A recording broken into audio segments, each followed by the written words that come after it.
Hey, this is the Nature Boy Ric Flair, and believe it or not, whether you like it or don't like it, learn to love it, because you have to listen to Wrestling is Real. It is the best thing going today. Woo! The worldwide leader of podcasting excellence, the king of podcasts radio network proudly presents The Wrestling is Real podcast, because wrestling needs us. Welcome to Wrestling is Real podcast, episode number 770. And we are King of Podcasts, yours truly, right here with you. WrestlingIsReal.com is the website. Thank you for listening to the show, finding it as always do, right here. We got a long weekend coming up, and there's a lot of pay-per-views coming up. So, we're going to talk about NXT Battleground. No, we're not. I've not been watching NXT. If you're expecting me to go and talk about that, I can't. I might catch it on the back end, but I have not been watching NXT at all. What I have been watching is whatever WWE and AEW have been feeding me right now. I have to get used to the fact that in 3 weeks, I'm going to have to go and add another 2-hour show to my lineup, to my plate, to my menu of shows to watch. Saturday night, at least, is a good night to go and watch, so I'm not going to worry about that too much. Now, we're doing college football. That's going to be difficult, but I'll manage for the most part. I'll figure it out. And then when it comes to the pay-per-views, same thing. On Saturdays, that is going to be kind of rough, but hey, what are you going to do? With that said, the TV landscape might even change more than that, the way it's been sounding, because Nick Khan also made some comments at a JP Morgan Chase conference. And what he is saying now is that the door's open right now because the exclusivity window for broadcast rights between originally what was Fox and NBC Universal, the Fox deal has now been expired. The exclusivity window on how much they want to go negotiate. Fox doesn't want to pony up 3 times more than what WWE is asking for right now. They're asking for 3 times as much. Now, this is going to be Endeavor or now TKO Group Holdings. They're going to play the hardball. They're going to go after a bigger fish to fry. With the backing now that WWE is no longer just under their own umbrella, but WWE's and Endeavor Group, listen, Ari Emanuel and that group is going to go ahead and say, you know what? We're going to go after some bigger fish. There's a bigger deal for us out there because live sports is a commodity, an intellectual property, and a 50-plus year franchise sports league like WWE can get the kind of money that some of the other sports leagues can get. But of course, the folks like, George Barrios and Michelle Wilson, they couldn't have gotten that kind of work when they were the presidents of the company, and they were supposed to be headlining and forwarding over. Remember, Vince McMahon thought, well, I should be able to get money like NASCAR. Well, he didn't. But he was getting significant moves up, some significant money when it came to what the broadcast rights were. But then he got the WWE Network. But under Nick Khan, everything changed. Nick Khan was the kind of power broker that could go ahead and command the Fox deal, the NBC Universal deal. I don't know if it was him or not, but USA Network already had a relationship. Then NBC Universal said, we're going to pony up more. But what he did do, Nick Khan, was get the Peacock deal as well. He had to be internal to those discussions. And now the Endeavor Group is now in the company, and by the time the broadcast deals are coming in, they're going to go ahead and start playing around, and they're going to want to have a good deal for this company that they have just put 51% majority interest into. They're going to go ahead and try to get the best deal possible. And it's obvious Fox probably would have stuck around for the same deal, but they're not going to get that deal. And that's because Fox has to worry about what they're dealing with when it comes to NFL, when it comes to college sports, NASCAR. A lot of other things that they have right now that will not allow them to go and spend more money on what they have. Plus, Fox is not just Fox anymore. It's under the Disney umbrella. And Disney's probably not looking to go and put that kind of money down. And so what we might see is, I look at where things right now look, the NBC Universal might still be around because of Peacock. But I think Amazon now is going to be in the running. Because it sounds like streaming, totally open. Raw and SmackDown moving to different nights, totally open. SmackDown being 3 hours, totally open. Nick Khan will just make the deal. And for those wrestling fans that think we need to keep everything the way it is, no. No, not really. I mean, you want to have certain nights where, okay, make sure that it's not coinciding with a pay-per-view, sure. But, like, there is no such thing anymore as appointment viewing. That is a lost art. The only appointment viewing there really is, because with WWE, it isn't the same way. Okay, the pay-per-views, the premium live events, yes, those are set nights, and those are nights that people are going to go ahead and get together and watch. Okay, we're going to make time. That's appointment viewing. Because it's like a live sporting event you got to watch, because that's the culmination of all the things going on from the previous month. You want to have that, especially the big 4 pay-per-views as well. So you got that going for you. And WWE, you're going to have that. That's what matters to me. That's what's important. The TV, window dressing. Because everybody thinks that what's going on within the TV product is so significantly important. Well, yes, some of it is. But there's a lot of matches in here that might have very little significance when it comes to what storylines matter or what matches we get, because they have to fill time. And if they only get the time they can get, maybe moving off of Monday nights is not a bad thing for them. I'm just saying, it couldn't hurt. Right now, there is nothing that is telling them they need to go ahead and stay around. Because honestly, Monday Night Football continues to be a hindrance. 5 months out of the year.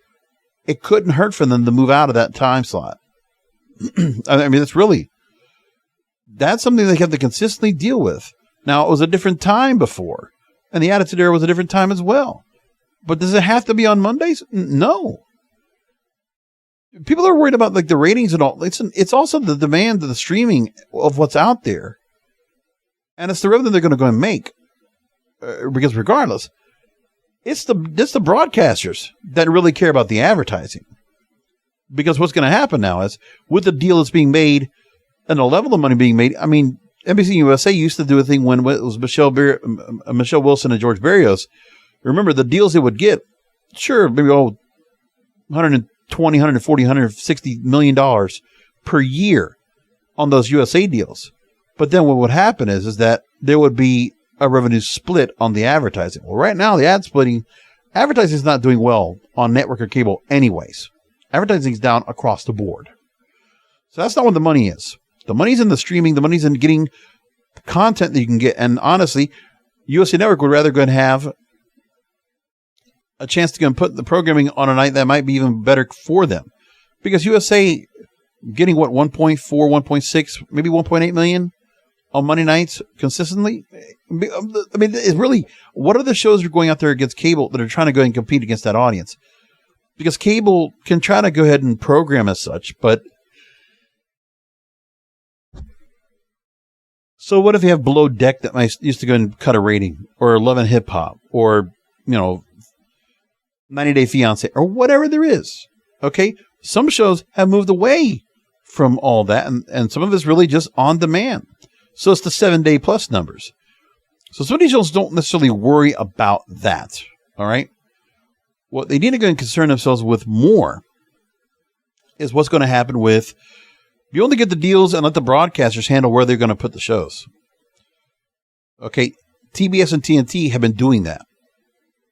All right. With TBS, the move that Dynamite got from TNT to TBS is because of the coinciding of the NBA playoffs, which was within something in Warner Brothers Discovery's control to move the show from a different channel. Okay. So then, TBS might have the Stanley Cup playoffs, but they're not going to coincide with what was going to go on with Dynamite. And then TNT can have their NBA coverage and whatever else they want. So they were not getting, this year having Dynamite go consistently through every Wednesday night without being preempted for March Madness or being preempted for NBA playoffs for the whole month of May into June. They don't have to worry about that now. That's been good for them. And sure, they have their competition. I mean, sports competition is going to be across the board anyway, any night of the week. Because what's going to happen now more than ever, it's not scripted programming. Cable and network are more worried about live programming, sports programming. And everybody's going to try to get their hands on sports programming as much as they can. So that's what matters to them. That's why the deal for the NHL was such a lucrative thing for the NHL. Same thing for everything else. All the other sports properties are getting lucrative deals for broadcasting because they're now much more important than ever. And their streaming capabilities are also very important. So they have all that to consider going forward. So TNT's going to have their deal. Saturday nights, they used to run movies. Remember? So they're going to drop the movies. You know why? Because who's going to watch movies that are censored? Well, they have to be cleaned up for content. Meanwhile, any of those Marvel movies, people can go and stream on Disney Plus, or they can stream on whichever platform they want if they want to find movies. They're not going out of their way to watch Star Wars or Marvel movies or whatever on these channels. Because also, some of these channels probably not even offering it to them. And it's like, well, are we getting that much of a rating on these movies? No, not really. So giving AEW a Saturday night slot on TNT doesn't hurt them at all. It's a wasteland right now. There's not much of ratings going on that night anyway. As far as if I go and look at what everything's look like right now, I would probably be able to go and decipher that there's probably not much there anyway. Like if I looked on the Saturday ratings now for just cable to see if there was anything necessarily that really stood out. Well, let's look at the update. Showbiz Daily just recently. Now you're going to have playoff coverage. That's the part you're going to have to deal with the most. But for the most part, there's other things they'll have that they might have to concern themselves. But it's not often that the networks will have something that's going to really put a big number out there. Like, for instance, this past Saturday, they had the NBA playoffs. And, the share of audience that was probably watching, first of all, the 18 to 49 crowd was 20 and 35 shares in the demographic. And 8.3 million people watched the Lakers and the Warriors and the playoff action, right? Other than that, there's nothing on the networks that are even going to go ahead and create any kind of a dent. Let's just put that on, all right? I mean, everyone else has shows, and they're just nothing. Reruns, rehashes, with not much else happening that's of significance for all these other shows and the broadcast sessions. And if you're looking on even cable, NHL playoffs, Stanley Cup, conference finals, 1.6 million viewers. Same thing they're dealing with on Wednesday nights anyway. Like Saturday nights, there's nothing on. All the coverage is really early in the day. At night, there's not much going on. Not much to deal with that's really going to be significant. So they're not worried about that. And there's probably more than enough people that are going to stay home on Saturday nights, and that 8 to 10 p.m. time slot, that's not going to go anywhere. They're not hurting at all. So that's not a big deal. Anyways, they're all set. Saturday nights is going to be a good night for them. I think it's going to actually work out. They've already decided that United Center is where they're going to host the first collision. And that's on June 17th. So if CM Punk is returning, that's probably what they're going to do for that then. Once the tickets go on sale, let's see how quickly those tickets sell out. But AEW is right now on a very good kick right now. Going into Double or Nothing weekend. Great for them. Now they got Collision coming up in 3 weeks. Forbidden Door coming up this summer. And then they got the summer culminating with All In London. And then they do All In Chicago. Or where were they doing this year? Oh, the Prudential Center, right? In New Jersey. So they have their schedule pretty high set. And the same thing for WWE going in. Right now with Night of Champions, you go into what? Money in the Bank after that? Or sometime after that? And then you you roll yourself over into SummerSlam. Man, busy. SummerSlam at Ford Field, Detroit. A lot of busy stuff going on. Wrestling is good right now. I'm enjoying it. Is the TV product going great? It's fine. But I don't judge on the TV product. As long as the storylines are getting some progression. And you do enough just to kind of keep things interesting. But there's not enough you're going to script on some of these shows to really keep them standing out. Consistently, WWE is doing very well the Bloodline storyline. Right now with the Usos out of sorts. And now Roman and Sikoa going after the tag titles. Love that storyline a lot. Let's go ahead and talk going into Night of Champions and Double or Nothing coming up this weekend. Let's go ahead and talk about it. So ratings were not good for Raw. They were going up against NBA playoffs. And NBA, that was what, Celtics and the Heat? Yeah, did not do well. I got to go back and look at that number. Hold on a second. Let me look at that number. Because that didn't help either. So if I go back and look on that night, Monday night, you're going up against a lot of stuff. Okay, there's nothing, by the way, horrible numbers for network. You're barely even breaking 5 million viewers. This is during the May sweeps. That's just pitiful, but that's besides the point. NBA playoffs, 8.2 million for the Lakers Warriors. That was right. That was the Monday night game, right? So NBA playoffs, big time. And the Sports Centers, so the pregame and postgame show for that also pulling 3 and 4 million viewers respectively. And WWE had no chance. First hour, 1.72 million because the game did not start yet until 8:30. Or actually, 8:30, 8:40. 9 o'clock, 1.692. 1.5 for 10 o'clock. And then we're talking about what? Nick Constant, we could do something adult for the 10 o'clock hour. We could go ahead and make it more of a TV, MA kind of thing. I don't know. Does that make a much of a difference? I don't think so. But, they're thinking. And really, there's a lot of stuff going on Monday nights, I guess, that really just makes it tough for them to go and keep that show, especially a 3-hour show. Well, they can move that 3-hour show to somewhere else or make SmackDown a 3-hour show. Who knows? But that next broadcast deal is going to be a doozy. I don't know what they're going to get for it, but they are playing a very strong hand right now.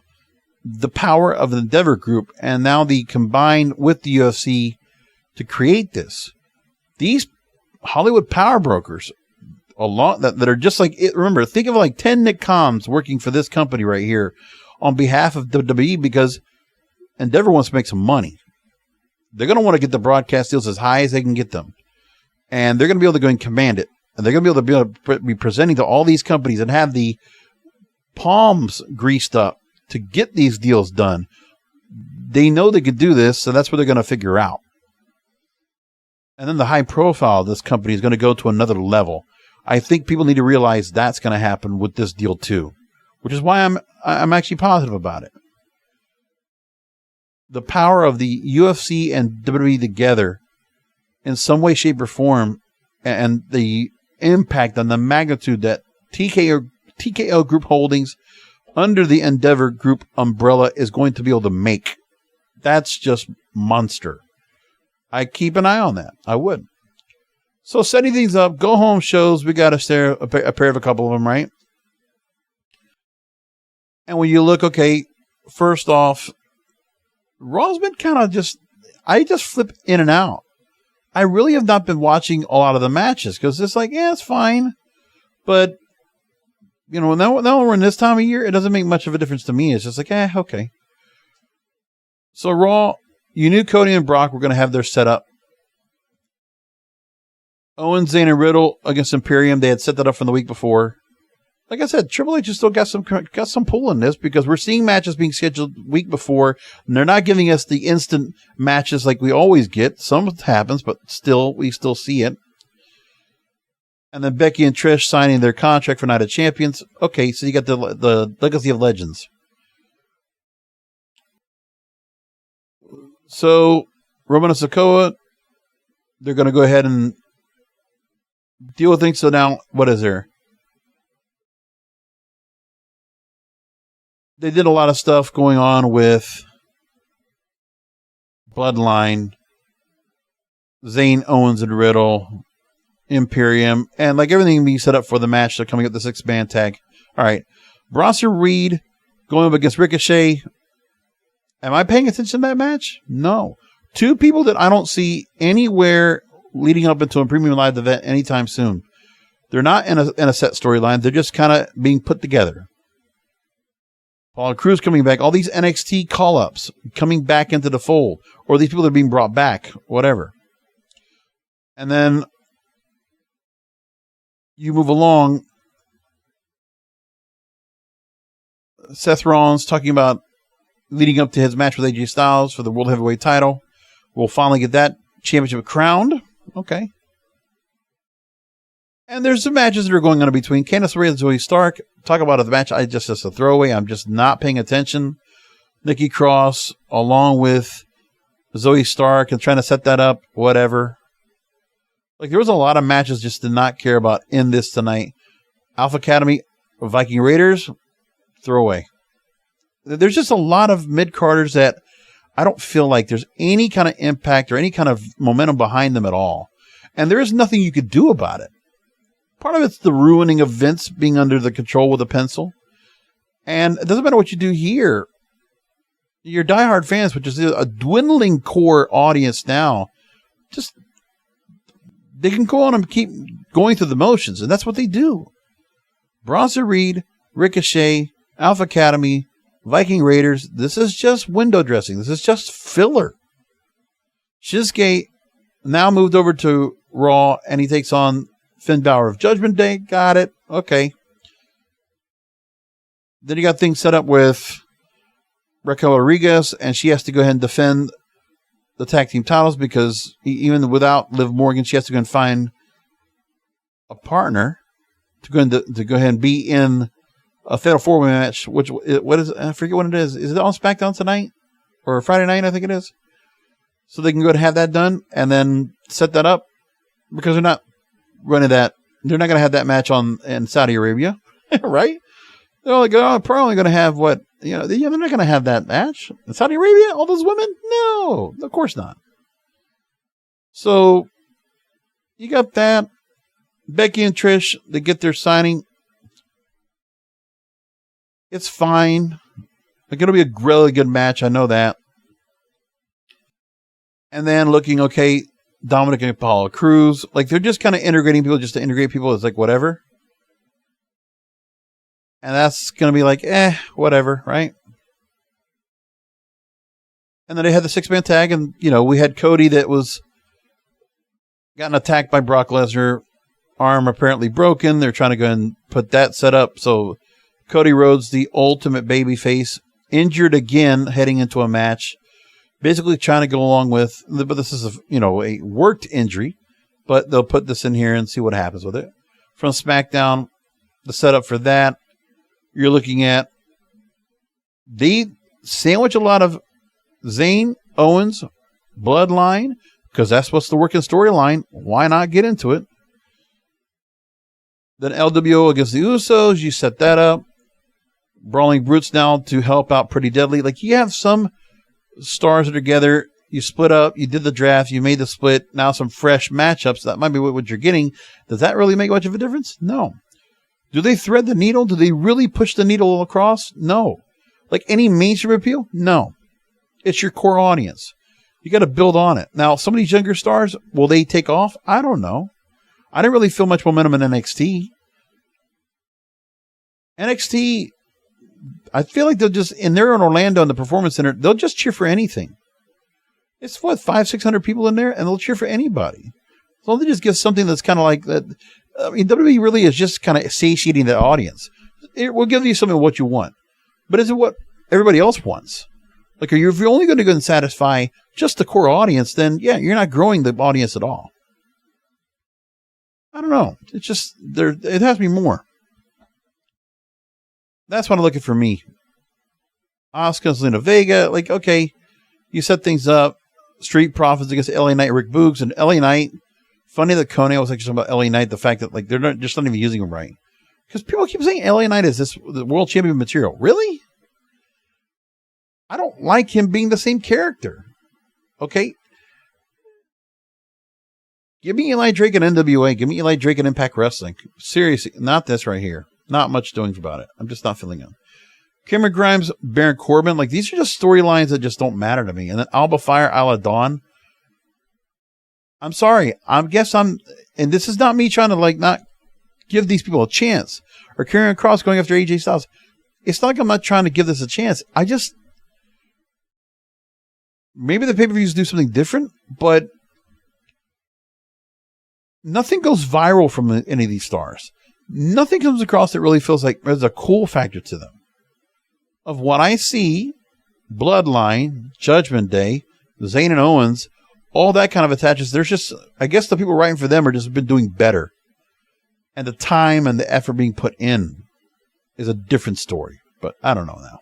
Anyways. Austin Theory, I don't know. But I'm getting a little tired of just seeing him and Lashley go at each other because they just have to keep them as dancing partners. And now adding Sheamus into the mix. All right. But not much else. Now, what about what they have for the matches coming up this weekend? Well, they got a lot of matches set up. So you did some work within TV to set up the World Heavyweight Championship tournament final. So Seth and AJ in that. And then you're setting up Mustafa Ali, who is sitting out there. He is, so let's put an Arab up against Gunther and the IC title. Like it's like a novelty. Let's go and let Mustafa Ali, we'll go and shine him up for a little bit for this one-off match with Gunther, Gunther will probably finish off quickly. Then you got we have, 3 women's matches for Night of Champions. I mean, that's the one thing that's very interesting. More women's matches than ever. I don't have a problem with that. I think that's actually pretty good. Bianca and Asuka going throwing the Moon of Mist at Bianca Belair to set up again another match with those two. Fine with me. Maybe Asuka can win this time, but they obviously want to keep Bianca with the belt. SmackDown Women's title. And Rhea Ripley right now defends against Natalya. They set that up. Natalya has now been enhanced once again. They keep building her back up. She won't win either. Like if I had to go and predict right now, I'll take Gunther on the win. I'll take Cody on the win over Brock Lesnar at Clash of Titans. For the Clash of Titans, right? Some of them think they're going to make Cody win. I really feel that. And then Rhea will win. And I think Becky Lynch will beat Trish Stratus. Or actually, I think Trish will win. And I think Trish and Becky will continue to fight through SummerSlam. And the program culminates there. That's the plan I think that will go right there. All right. We talk about AEW Double or Nothing. Let's go and talk about that. We can say quite a bit about that. Dynamite's been doing pretty good to set that up. Let me see a few things come up. Mercedes Moné being mentioned on AEW Dynamite for the first time. Talking about her. We talk about Tony Khan's announcement. And, the show was good tonight. A lot of matches set up. Started, first of all, a lot of times you see it. I mean, I guess for some reason Orange Cassidy can pull a rating at the start of the show, and so they put him in the first start of the night. International Championship. Always a good match with him. Ricky Starks talking, going into the Blackjack Battle Royal for the international title. So you got that set up. And then you had all the pillars talking to lead up to the match against MJF. And FTR making some good comments. A lot of TNA bashing I thought was pretty funny. Let's go. We bring up Dixie Carter. We bring up TNA. Love it. So the setup for that match is good. FTR and Jared and Lethal. I like Jared and Lethal as a team. I didn't know I was going to really like it so much, but I do. I've been enjoying it. It's good stuff. And Karen Jarrett brought into the mix with Sanjay Dutt. I like all that. Sammy Guevara still saying he's not going to go and do the bidding of MJF, so he's all set to go. It's going to be interesting what they do with Collision and how certain titles will get moved over and who are the other players that have not gotten some real TV time that are going to finally get that. So with Andrade and Rush and La Faction Ingobernable, right? And you think about Lucha Brothers, or you can think about whoever you want over there. There's a lot of room. 2 more hours like that of such a high level. So many more stars. They already have under the AEW umbrella. They're going to get some time. And then you stretch out some time for some of the storylines they already have. That's going to be good stuff. The stuff between Blackpool Combat Club and Elite has been really great. I've really enjoyed that a lot. I think the BCC is handled in a very high regard. Danielson, Moxley, Castagnoli, Ryuta, love that group together. And the Elite finally down together. You get Paige and Omega together. I like that all too. That's good stuff.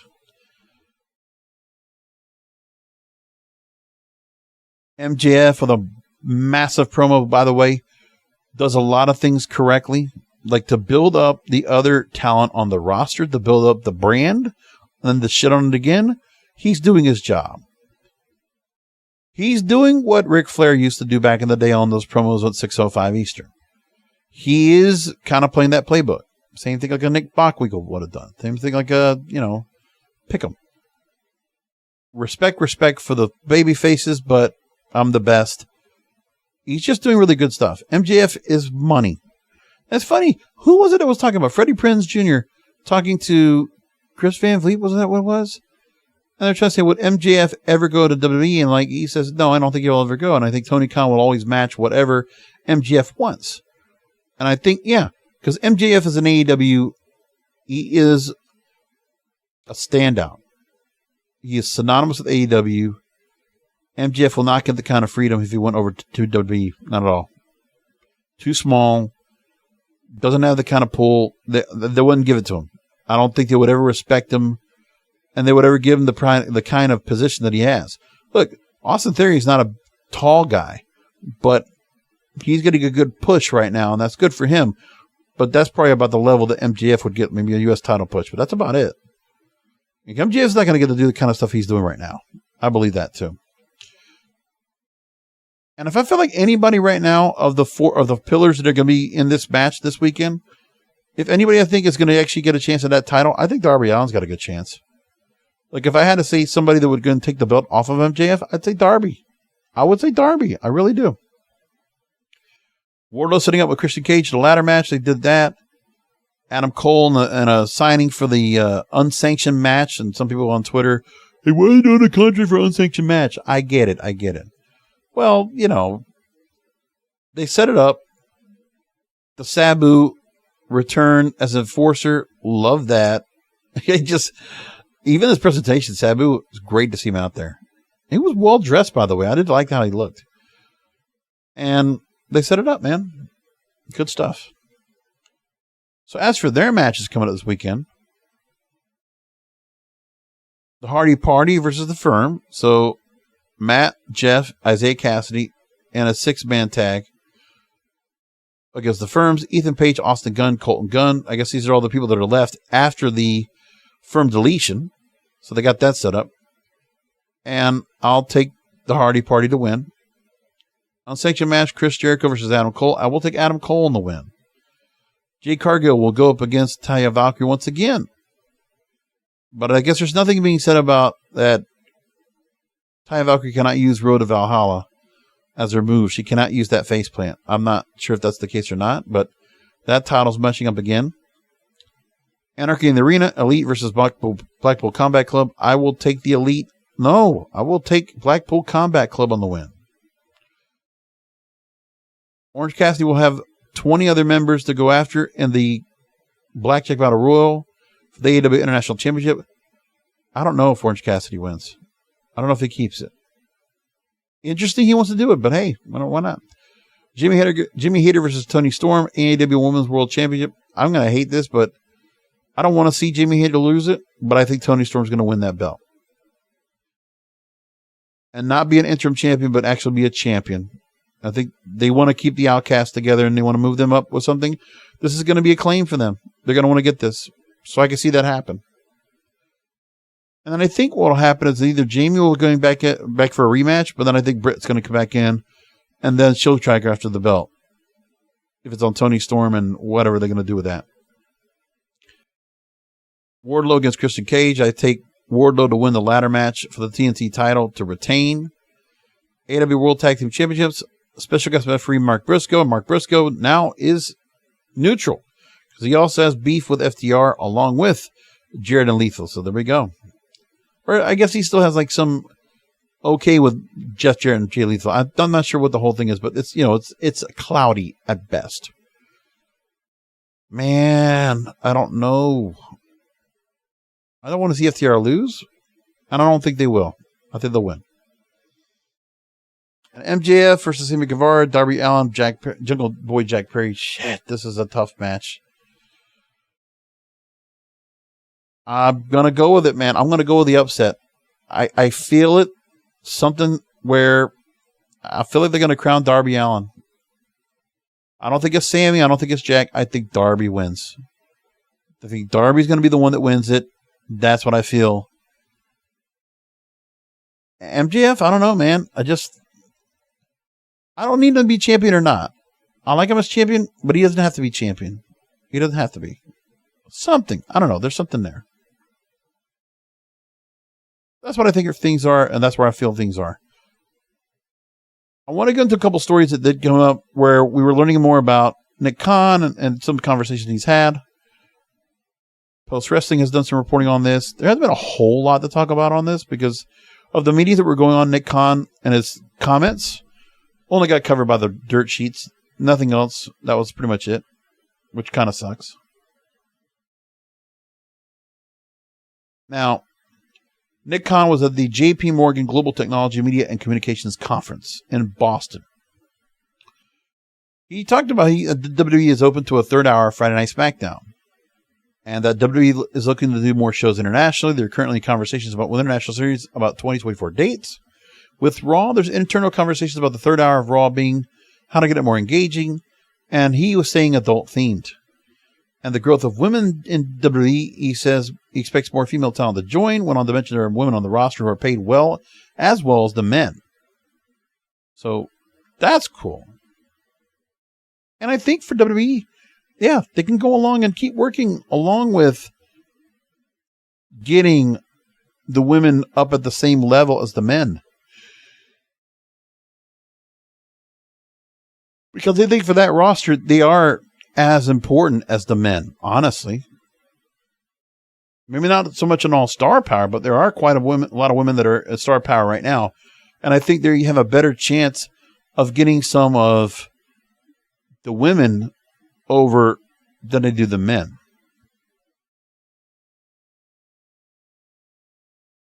He was also asked about the media rights exclusive windows for the television. It says that they're out of the window with Fox. They're still in it with NBC Universal. They want to get the maximum value for WWE content. They expect to get something great. Rights deals are up in 2024 of October, but the right deal comes along in 2023. There's an opportunity to close it off. They will. And Khan might even consider WWE moving to a streaming service, which could be Amazon, because Amazon wants to do more live programming. That's another thing that can be considered now, whatever they might decide to do. Joseph Staszewski from New York Post put a big story about how it's going to be much more. It's going to be a lot to do TV with all these four major shows coming up right now. Like, weekly TV shows, Raw, SmackDown, Dynamite, Collision.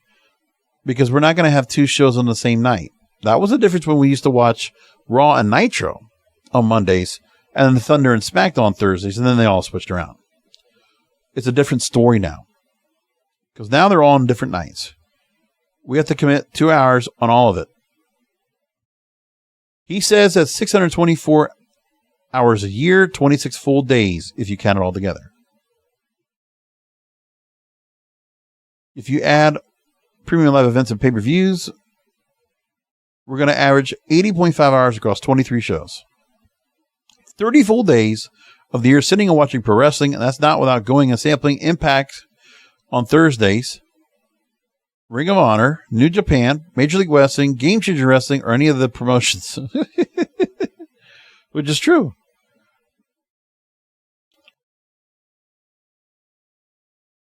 Now, Joseph here writes that, AEW is obviously doing something right with Warner Brothers Discovery's eyes being given 2 more hours a week for Collision. As they keep cutting for checks, that's all that really matters. AEW's creative and storytelling ability is really going to be put to the test, having to come up with compelling TV over 4 primetime hours. And they say, well, are they doing a good job with 2 hours for Dynamite? I don't know. There's a whole lot of changes that were going on with Ring of Honor that did not help much. But a roster split could help, he says. Rampage, because of the time slot, showcases more up-and-coming talent and fresh stories, like YouTube's AEW Dark show did. And Saturday nights will come with different types of challenges, people going out or having company, primetime college football, WWE live events, and some UFC and boxing undercards. So yeah, there's all that they're going to consider. So there's that other part. They're talking about what's going to be coming up and seeing how it's going to go and turn out. Now, one more story I'll bring up. There was some private conversation that was being brought up, some details about Vince McMahon and Nick Khan talking before the sale of WWE to Endeavor. Some details that came out about that. And Nick Khan said it's also the JP Morgan conference. Quote, hey, just tell me this is real. There's some scuttlebutt out there that maybe this is just your way to come back into your company, which again, he would have the right to do also. And he said, no, I'm committed to it. I give you my word. And got all set. And then he says, so look, UFC has done a number of successful shows in Australia, with an Australian show in Australia. So Nick Khan wants to possibly do Australia and tour there or do a big show there. And that's one of the other things that we're talking about in the other things that were being talked about all together. So I'm going to keep it short tonight. We got a lot that's going to talk about this weekend. Let me give you the lineup. So Saturday night, I will be at the Regal Stadium 18, Royal Palm Beach, Florida. I'll be sitting in front of the second balcony watching AEW Double or Nothing. That's Sunday night. Excuse me. Saturday night, I will be home watching on Peacock, Night of Champions. Actually, no. I'm going to be, forgot it. It's a noontime call. So I will catch it after the fact. Like I'll catch it on Saturday night and I will do a post show late Saturday night after I come back from the movies. Because I'm going to catch Night of Champions. I'll catch most of it live. If I don't catch it all live, I'll go and catch it on the way over to if I catch it, I'll go ahead and catch it afterwards. I'll just go and catch it over to when I get home from work. And then I'm going to go to the movies. And after that, I will review Night of Champions. I'll do that Saturday night right here, WrestlingIsReal.com. And like I said, Regal Stadium 18, if you are in the South Florida area, I will be watching it at the movie theater because it's half price and the normal price. You got to watch it at home. And I love the Regal theater experience. By the way, if you have not done pay-per-views in the movie theater, do it. It's fun. My movie theater gives us one of the biggest theaters there is. So I hope there's a big audience that pops up for that. There was like a half dozen people. No, it was more than that. There was a dozen plus that came out for the very first showing of AEW Revolution at the Regal. And I've already bought my ticket for Double or Nothing to watch at the Regal again. That's going to be fun, man. I'll grab some food, sneak it in, another large tub of popcorn, and go for it. I mean, it's all set up. I love it. And I'm finally going to give me a new chair to move in here into the studio because I need to get some new furniture. I just need to go ahead and upgrade the studio. So the man cave will now be getting a new recliner that I can sit in front of because the chair I have right now, I need to go ahead and let it go. I'm going to try to sell it first, but then I'm going to already order the new chair. I just got to wait 2 weeks to get it here, and I'll be all set up. Maybe I'll start doing some video content again because I'll have a better chair to go and do video content with because I can actually sit up in the chair and I don't look like a slob and I don't look like a Jabba the Hutt when I'm doing content. Something like that. So catch the post show for WWE Night of Champions Saturday night. And I will do a post show for AEW Double or Nothing Sunday night right here, WrestlingIsReal.com, or look for the show wherever you find podcasts. So Apple Podcast, Amazon Music, Spotify, iHeartRadio, all those places. It's all right there for you. And more importantly, you could also find the show WrestlingIsReal.com, and you can find me on social media because I'm all over the place. So make sure to go ahead and join me on social media. You can find me Twitter, Facebook, Instagram, TikTok at King of Podcasts. And until this weekend, enjoy Night of Champions. Enjoy Double or Nothing. And if you watch Battleground, go for it. And come back this weekend for another Wrestling World podcast, because wrestling needs us.